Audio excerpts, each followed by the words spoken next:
gengs, assalamualaikum warahmatullahi wabarakatuh. Terima kasih telah klik video ini dan selamat datang kembali di channel aku.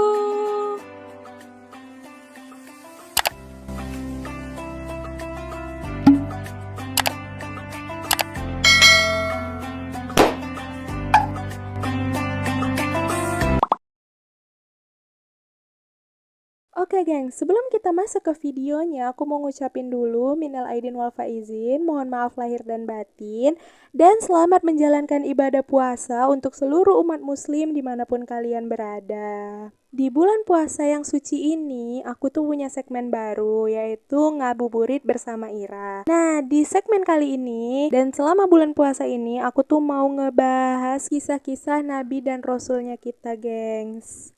Oke, di puasa pertama kali ini aku akan ngebahas kisah khalifah pertama di muka bumi sekaligus nabi pertama kita, yaitu Nabi Adam alaihi salam. Tanpa perlu lama-lama lagi, langsung aja kita masuk ke kisahnya. Check it out!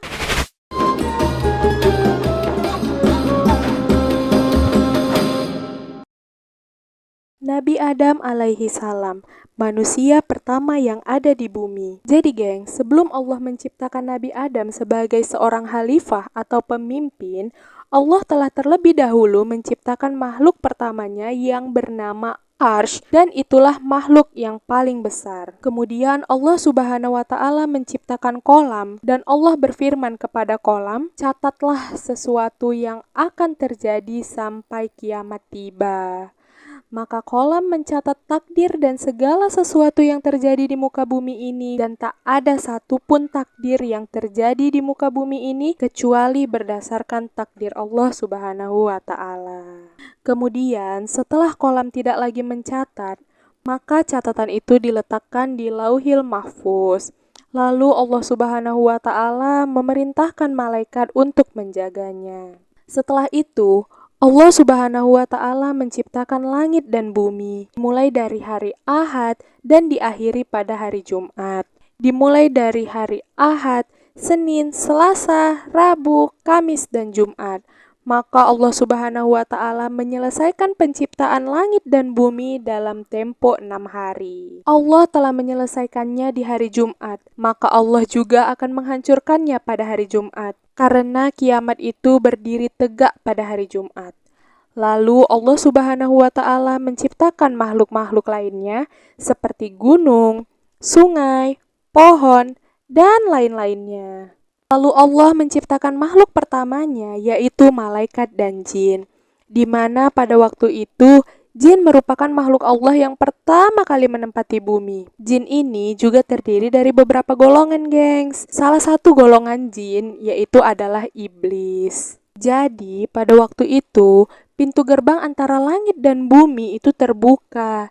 Jadi bangsa jin ini pun bisa dia dengan leluasa warawiri ke langit, ke bumi, ke langit, ke bumi bisa dia. Karena pintu antara langit dan bumi itu terbuka, gengs. Sampai pada suatu waktu Allah memberitahu kepada para malaikat kalau dia akan menciptakan seorang khalifah atau pemimpin di muka bumi, yaitu manusia. Jadi, memang udah pada dasarnya manusia ini ditakdirkan Allah untuk menjadi seorang pemimpin ya, gengs. Dan pada waktu Allah mengatakan hal itu kepada malaikat, kebetulan si iblis ini tadi lagi ada di langit juga. Dia lagi berkunjung ke langit. Jadi ikutlah dia nimbrung, dan dia pun mengetahuilah kalau Allah akan menciptakan manusia untuk dijadikan seorang khalifah di muka bumi nantinya. Nah, si iblis yang mengetahui hal ini pun ketar-ketirlah dia kan, karena dia tahu nih, kalau Allah menciptakan manusia sebagai khalifah di muka bumi, maka mereka, bangsa jin, termasuk golongan iblis ini, bakal tergeser dia dari kandidatnya sebagai seorang pemimpin di bumi, gengs. Dan hal ini jugalah yang membuat bangsa jin, termasuk golongan iblis ini tadi ya, yang nantinya menolak untuk bersujud kepada Nabi Adam alaihi salam. Lalu Allah pun mengatakan kepada malaikat dan iblis yang ada pada waktu itu, kalau nantinya aku menciptakan manusia sebagai khalifah di muka bumi, maka kalian harus bersujud kepadanya. Berbeda dari iblis tadi, para malaikat yang mendengar hal itu pun bukannya takut tersaingi, tapi mereka malah penasaran. Kenapa Allah harus menciptakan manusia sebagai khalifah di muka bumi? Dan para malaikat pun bertanya kepada Allah, "Ya Allah, kenapa Engkau menciptakan makhluk yang nantinya juga akan membuat kerusakan di muka bumi dan melakukan pertumpahan darah, sementara kami, para malaikat, selalu bertasbih kepadamu dan mensucikanmu?" Dan Allah pun berkata kepada para malaikat, "Sesungguhnya aku mengetahui apa yang tidak kamu ketahui." Jadi gengs, kenapa malaikat bisa membuat statement kalau nantinya manusia akan membuat kerusakan di muka bumi? Karena sebelumnya jin yang udah terlebih dahulu turun ke bumi itu udah lebih dulu dia membuat kerusakan di muka bumi, gengs. Dan mereka juga tuh nggak mendengarkan perintah-perintah Allah gitu, gengs. Nah, setelah membahas bagaimana penciptaan langit dan bumi, sekarang kita masuk ya ke cerita awal penciptaan Nabi Adam alaihi salam. Check it out.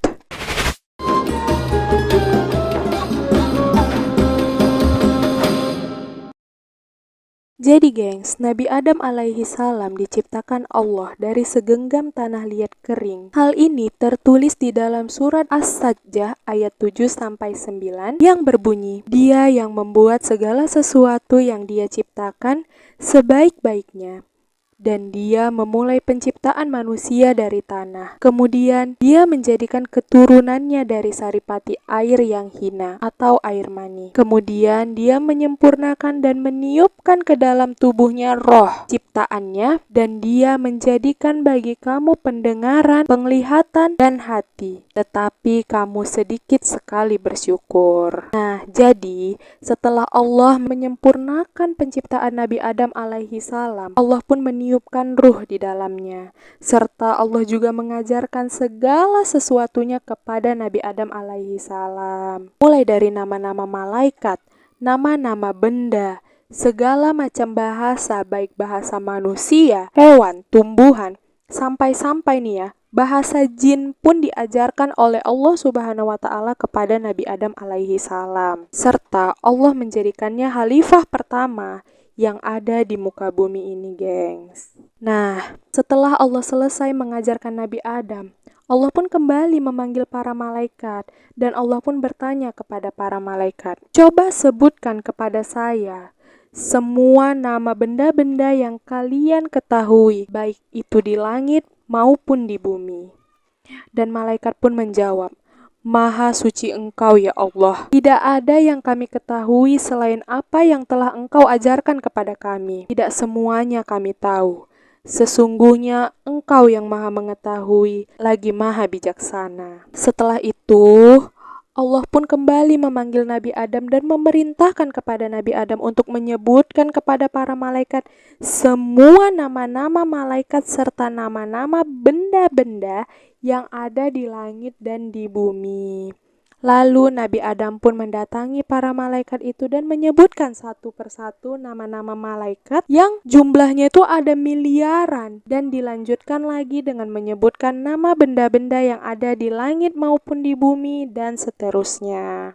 Nah, karena kelancaran Nabi Adam itulah seluruh malaikat pun pada tercengang, dan Allah Subhanahu wa Ta'ala yang melihat ketakjuban malaikat itu pun langsung mengatakan kepada malaikat, "Bukankah aku sudah mengatakan kepada kalian bahwa sesungguhnya aku maha mengetahui apa yang tidak kalian ketahui. Aku mengetahui rahasia langit dan bumi dan apa yang kalian sembunyikan." Dan setelah itu Allah Subhanahu wa Ta'ala pun langsung memerintahkan kepada para malaikat untuk bersujud kepada Nabi Adam alaihi salam. Dan pada saat itulah semua malaikat langsung bersujud kecuali satu. Tahu kan kalian siapa yang tidak bersujud itu? Ya, si iblis. Mereka ini enggan bersujud kepada Nabi Adam alaihi salam, padahal kan udah diperintahkan oleh Allah Subhanahu wa Ta'ala.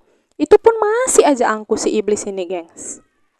Dan ketika Allah melihat keangkuhan iblis yang enggan bersujud kepada Nabi Adam, Allah pun langsung berkata, "Kenapa engkau tidak mau bersujud sesuai perintahku?" kata Allah kepada para iblis. Dan iblis dengan sombongnya menjawab, "Saya lebih baik dari dia," atau Adam, karena Engkau menciptakan saya dari api, sedangkan Adam dari tanah. Jadi geng, si iblis ini merasa kalau dia itulah makhluk yang paling baik, paling kuat, karena Allah telah menciptakan dia dari api. Dan akhirnya, karena kesombongan iblis itulah, Allah menghukum iblis dengan mengusirnya dari surga. Serta Allah juga mengeluarkannya dari barisan para malaikat, disertai dengan kutukan yang akan melekat pada dirinya hingga hari kiamat. Dan si iblis dengan sombongnya dia menerima hukuman dari Allah itu. Tapi dia memiliki permintaan kepada Allah agar diberi kesempatan untuk hidup kekal hingga hari kebangkitan kembali di hari kiamat. Dan dia juga mengatakan kepada Allah Subhanahu wa Ta'ala kalau dia akan menghalang-halangi keturunan Adam dan menyesatkannya dari jalan Allah yang lurus. Dan dia juga mengatakan kalau dia akan menggoda Adam dengan segala keturunannya dari segala sisi, baik dari depan, belakang, kiri, kanan, atas, bawah, semuanya.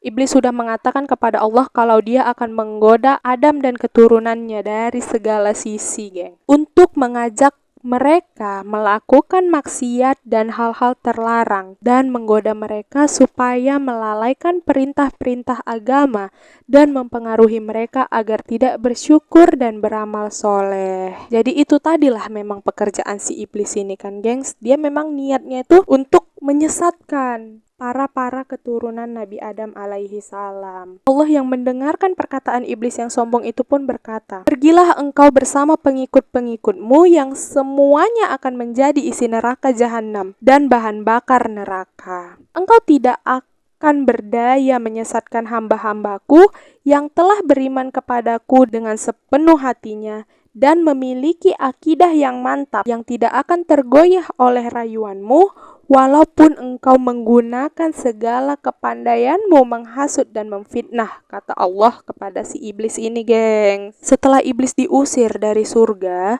Allah pun memberikan tempat bagi Nabi Adam alaihi salam di surganya Allah. Dan Allah juga menciptakan Hawa untuk menemani dan mendampingi Nabi Adam agar Nabi Adam tidak merasa kesepian, serta dapat melengkapi keperluan fitrahnya untuk mengembangkan keturunan. Dan Allah telah menciptakan Hawa dari tulang rusuk Nabi Adam alaihi salam, gengs. Setelah Allah menciptakan Hawa, Allah pun menempatkan Nabi Adam dan Hawa di surga. Dan Allah pun berpesan, "Wahai Adam, tinggallah engkau bersama istrimu di surga. Rasakanlah kenikmatan yang berlimpah di dalamnya. Makanlah buah-buahan yang lezat yang terdapat di dalamnya sepuas hatimu dan sekehendak nafsumu. Kamu tidak akan mengalami atau merasa lapar, dahaga, ataupun letih selama kamu berada di dalamnya. Akan tetapi, janganlah engkau makan buah dari pohon ini, karena kalau kau melanggarnya, maka kamu termasuk orang-orang yang zolim dan kejam. Ketahuilah bahwa iblis itu adalah musuhmu dan musuh istrimu. Ia akan berusaha membujuk kamu dan menyeret kamu keluar dari surga hingga hilang kebahagiaan yang kamu sedang nikmati saat ini." Gitu, gengs. Jadi sebelumnya Allah itu udah berpesan kepada Nabi Adam alaihi salam bahwa Nabi Adam tidak boleh mendekati pohon, apalagi makan buahnya. Pohon yang udah dilarang sama Allah itu, geng. Dan sekarang kita akan masuk ke cerita kenapa Nabi Adam itu bisa diturunkan ke bumi ya, gengs. Check it out.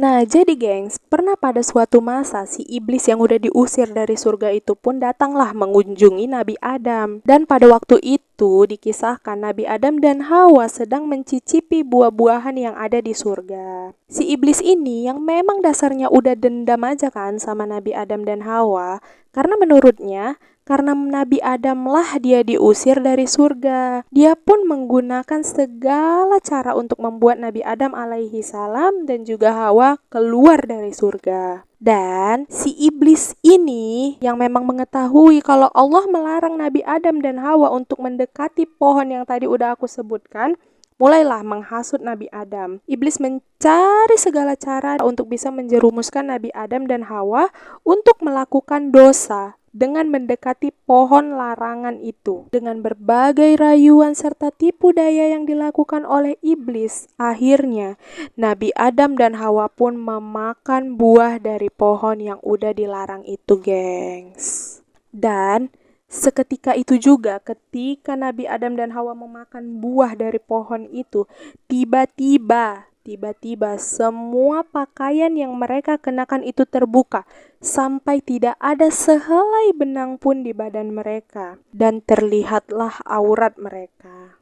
Karena merasa malu, Nabi Adam alaihi salam dan Hawa pun langsunglah mencari daun-daun yang ada di surga untuk menutupi aurat mereka. Dan ketika mereka menyadari bahwa mereka telah melanggar larangan yang udah dibuat oleh Allah Subhanahu wa taala, dan seketika itu juga mereka menangis sambil memanjatkan doa dan memohon ampunan Allah Subhanahu wa taala. Dan Allah yang sudah mengetahui kalau Nabi Adam alaihi salam dan Hawa telah melanggar larangannya pun berkata, "Bukankah sudah kukatakan kepada kalian berdua, jangan mendekati pohon itu, dan aku katakan kepada kalian, sesungguhnya iblis adalah musuh kalian, maka jangan kalian ikuti." Dan akhirnya Nabi Adam dan Hawa pun menjadikan hal tersebut pelajaran dan menyadari bahwa iblis adalah musuh yang tidak boleh dipercaya. Apapun tipu dayanya, kita tidak boleh percaya dengan rayuan iblis, gengs. Hingga akhirnya Allah Subhanahu wa taala memutuskan untuk semua yang terlibat, mulai dari yang makan buah itu yang membisikkan Nabi Adam alaihi salam dan Hawa untuk memakan buah itu, terkena hukuman dari Allah. Akhirnya Nabi Adam alaihi salam beserta Hawa istrinya dan iblis pun diusir dari surga dan langsung diturunkan ke bumi. Jadi Nabi Adam alaihi salam diturunkan ke bumi karena beliau telah melanggar larangan yang telah dibuat oleh Allah. Gegara hal ini jugalah Nabi Adam yang merasa sangat bersalah meminta ampun berkali-kali sama Allah, sekaligus meminta cara bagaimana agar bisa menebus kesalahannya lagi. Dan akhirnya Allah pun menerima taubat Nabi Adam alaihi salam dan juga Hawa. Dan Allah pun berkata, "Jika datang petunjuk kepadamu, petunjukku kepada kalian, dan turun wahyu dari langit mengingatkan hukum-hukumku, dan siapa yang mengikuti petunjukku niscaya tidak akan ada kekhawatiran dan tidak ada pula yang bersedih hati," kata Allah Subhanahu wa taala. Tapi nih ya, gengs, walaupun permintaan maaf dan taubat dari Nabi Adam dan Hawa ini diterima oleh Allah Subhanahu wa taala, tapi hukuman ya hukuman dan tetap harus dijalankan oleh mereka. Jadi Nabi Adam dan Hawa harus dipindahkan dari surga ke bumi dan mengemban tugas sebagai seorang khalifah di muka bumi. Nah, saat diturunkan ke bumi, Nabi Adam dan Hawa ini tuh diturunkan Allah di lokasi yang berbeda, gengs. Nabi Adam diturunkan di Hindustan, sedangkan Hawa diturunkan di Jeddah atau Saudi Arabia. Keduanya tuh terpisah jarak yang sangat jauh, dan akhirnya mereka bertemu kembali setelah sekian lama di lokasi yang sekarang kita kenal dengan sebutan Jabal Rahmah di daerah Arafah. Tentulah kan pertemuan Nabi Adam dan Hawa ini setelah perjuangan yang sangat panjang tersebut menjadi hal yang sangat membahagiakan bagi Nabi Adam dan Hawa, sehingga akhirnya mereka bisa hidup kembali bersama dengan bahagia. Nah, setelah ini, gengs, kita akan membahas kisah tentang keturunan Nabi Adam alaihi salam. And then check it out.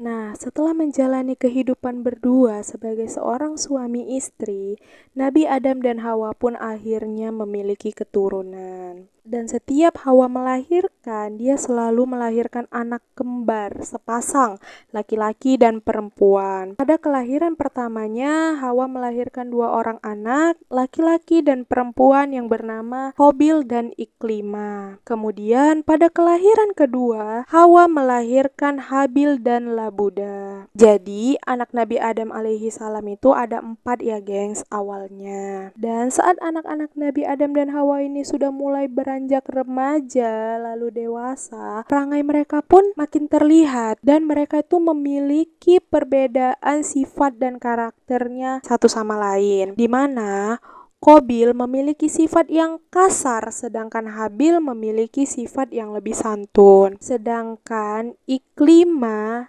dan Labuda itu sama-sama memiliki sifat yang santun. Hanya saja mereka itu memiliki paras yang berbeda, di mana Iklimah itu menjadi remaja yang sangat cantik. Sedangkan Labuna, maaf ya, biasa aja gitu gengs. Anak-anaknya Nabi Adam ini memiliki tugasnya masing-masing untuk membantu urusan rumah tangga dan pekerjaan yang lainnya. Seiring dengan bertambahnya kedewasaan keempat anak Nabi Adam dan Hawa tersebut, mereka pun mulailah nih memiliki ketertarikan dengan lawan jenisnya. Kemudian Allah Subhanahu wa Ta'ala memberikan petunjuk bahwa anak Adam dan Hawa harus segera dinikahkan. Dengan aturan, mereka tidak boleh menikahi saudara kembarnya sendiri. Dengan kata lain, berarti Qabil akan menikah dengan Labuda, sedangkan Habil akan menikahi Iklimah. Setelah hal tersebut disampaikan oleh Nabi Adam kepada anak-anaknya, dengan penegasan tidak boleh ada yang menolak, ternyata di luar dugaan gengs, Qabil menolak hal tersebut dan dia menyatakan kalau dia tuh ingin menikahi Iklimah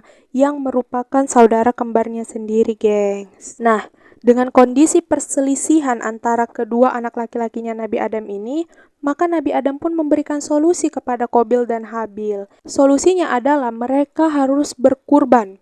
Kemudian siapa yang kurbannya diterima, maka dialah yang berhak menikahi Iklimah. Nabi Adam berpikir bahwa masalah jodoh ini akan lebih baik jika diserahkan serta dipasrahkan kepada Allah Subhanahu wa Ta'ala. Setelah hari yang ditentukan tiba, keduanya pun mempersiapkan kurbannya. Qabil merasa karung yang dibawanya akan diterima, sedangkan Habil sibuk memilih kambing paling baik untuk dikurbankan. Setelah meletakkan kurbannya, Qabil dan Habil memandangi bukit tersebut dari kejauhan. Kemudian muncul api besar dari langit yang langsung menyambar kambing milik Habil. Dengan begitu, berarti kurban Habil lah yang diterima, dan dialah yang berhak menikahi Iklimah sesuai kesepakatan yang telah dibuat. Dan dari keputusan tersebut, gengs, Qabil memang tidak berdaya. Dan sesuai keputusan dia harus mengikuti kesepakatan sebelumnya. Tapi hatinya masih dengki pada Habil. Dan perasaan dengki tersebut menimbulkan dendam yang akhirnya menjadikan niat jatuh muncul dalam pikirannya untuk membunuh Habil. Tapi sebenarnya Qabil itu tuh gak tahu bagaimana cara untuk membunuh Habil. Sampai akhirnya lagi dan lagi setan, iblis tadi, datang dengan menjelma dan memberikan contoh di hadapannya dengan memukul kepala burung menggunakan batu. Setelah mendapatkan ide itu, Qabil menunggu saat yang tepat untuk menghantamkan batu besar ke kepala Habil. Dan sesaat kemudian, Habil menghembuskan nafas terakhirnya. Qabil pun belajar dari burung gagak bagaimana cara menguburkan mayat Habil di dalam tanah. Dan itulah saat pertama kalinya terjadi pertengkaran dan penghilangan nyawa yang pertama kali ada di muka bumi, gengs. Hal itu dilakukan oleh Qabil kepada Habil, saudara kandungnya sendiri. Dan lagi-lagi itu karena hasutan iblis, gengs. Nah, setelah kejadian itu, gak lama kemudian nih ya, gengs, akhirnya Nabi Adam dan Hawa pun dikaruniai anak laki-laki lagi. Tapi kali ini, anak yang dilahirkan Hawa itu gak kembar. Hawa hanya melahirkan 1 orang anak laki-laki yang diberi nama Syed. Dan ketika mulai beranjak remaja, sudah tampaklah kalau Syed ini adalah anak yang sangat cerdas dan tingkahnya itu nggak neko-neko. Dan Syed inilah yang nantinya akan melahirkan Nabi Idris alaihi salam, yang kisahnya akan kita bahas besok, gengs. Jadi begitulah, gengs, cerita tentang keturunan Nabi Adam alaihi salam. Nah, sekarang kita masuk ya ke bagaimana wafatnya Nabi Adam alaihi salam. Check it out.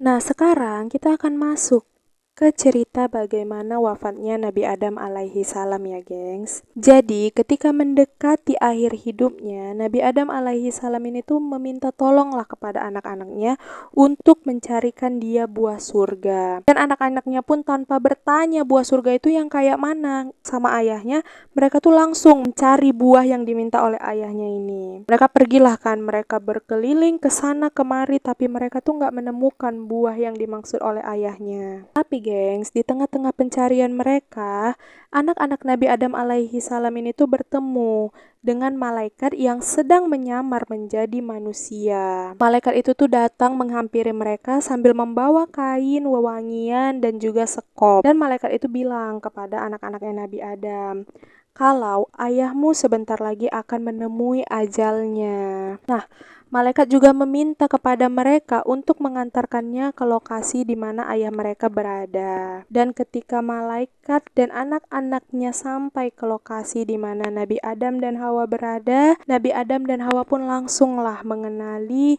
siapa sosok yang sedang bersama dengan anak-anaknya itu, geng. Dan mereka tuh langsung mengetahui kalau itu adalah malaikat Israel, yaitu malaikat pencabut nyawa. Karena kan dulu Nabi Adam tuh pernah tinggal di surga ya, jadi pastilah Nabi Adam itu tahu kan kalau itu adalah malaikat Israel gitu, geng. Nah, setelah malaikat Israel bertemu dengan Nabi Adam, Hawa, dan anak-anaknya, lalu dengan hikmat malaikat Israel pun mencabut nyawa Nabi Adam alaihi salam. Dan setelah itu dengan tangan malaikat sendirilah dialah yang memandikan Nabi Adam, mengkafaninya dan memberikan wewangian sampai ke proses peletakan batu pada Nabi Adam alaihi salam. Malaikat Israel lah yang melakukannya.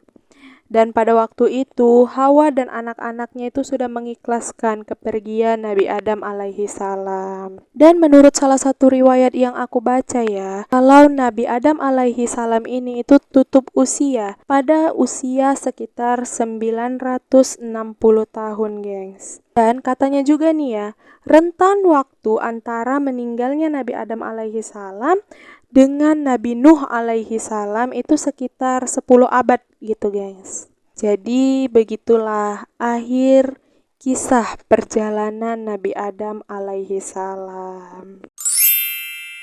Nah, gimana nih setelah kalian mendengar kisah tentang Nabi Adam alaihi salam ini, geng? Jadi kita udah tahulah ya kan biang keroknya siapa? Ya iblis. Udahlah dia yang membujuk Nabi Adam itu untuk melanggar aturan Allah Subhanahu wa taala. Iblis jugalah yang telah menghasut Qabil sehingga dia membunuh saudaranya sendiri. Jadi pesan yang dapat kita ambil dari sini adalah janganlah kita sekali-sekali tuh ya meninggalkan apa yang udah diperintahkan Allah sama kita. Apalagi ini tuh lagi bulan puasa, lagi bulan Ramadan, bulan yang suci, maka sebaiknya kita memperbanyak beribadah kepada Allah Subhanahu wa taala, gengs. Dan janganlah sekali-sekali tuh kita tuh mendengarkan gitu hasutan iblis ya. Memang hasutan iblis ini tuh selalu datang gitu. Karena kan dia dari awal dia udah mau diturunkan dari surga, dia udah bilang kalau dia akan mempengaruhi anak cucu keturunan Nabi Adam dari segala sisi gitu. Jadi mungkin banyaklah di kehidupan kita sehari-hari ini hasutan-hasutan yang masuk gitu dari iblis gitu. Tapi ya ada baiknya kita untuk selalu ingat dan selalu bertakwa kepada Allah sehingga kita dijauhkan dari godaan setan yang terkutuk, gengs. Dan segitu dulu kisah hari ini. Gimana menurut kalian? Kalian bisa komen di bawah. Apa hikmah yang bisa kalian ambil dari video ini? Kalian juga bisa komen di bawah. Dan sampai di sini dulu ya cerita hari ini. Dan semoga puasa kita hari ini tuh diterima oleh Allah Subhanahu wa Ta'ala. Dan jangan lupa juga untuk subscribe channel ini, nyalain lonceng notifikasinya biar kalian gak ketinggalan kalau aku upload video-video baru. Dan biar kalian gak ketinggalan juga nih gengs, kisah-kisah Nabi yang lainnya yang aku bakalan upload setiap hari selama bulan puasa ini.